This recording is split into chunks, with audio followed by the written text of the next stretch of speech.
Hello mga kabayan, welcome pong muli dito sa aking bahay kubo. At dahil nga nakakatuwa po talaga ngayon itong ating bunga ng ating mga patula.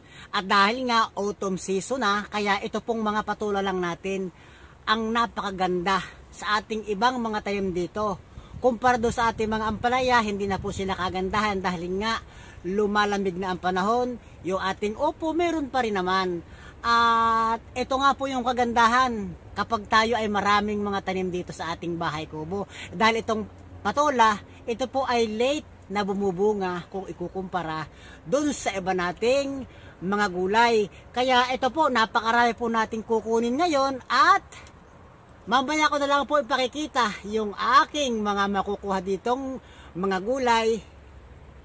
Lalo tigit po itong aking patola. Kaya maraming salamat po sa lahat na nakakasubaybay at nakakapanood dito po sa aking libangan dito po sa Parma, Italy.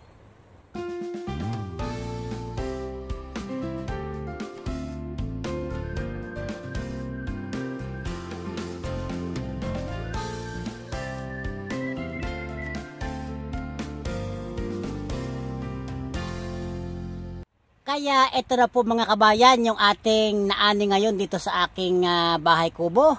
Meron pa rin tayong nakuha itong bulang langin natin at napakaganda ng buko ng kalabasa, yung bulaklak.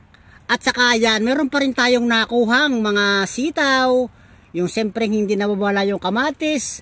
Meron pa rin ito yung ating ampalaya, yung ating saloyot at ito napakadami. Napakalalaki ng ating upo dahil ilang araw nga tayong hindi nakapunta rito.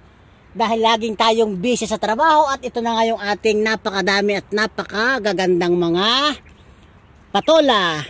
Kaya yan po yung sinasabi kong kagandahan kapag tayo ay maraming mga tanim na iba't ibang klase dito sa ating garden. Kaya muli ang pagpapala po at gabay ng ating Panginoon nawa ay laging sumaatin. Bye-bye!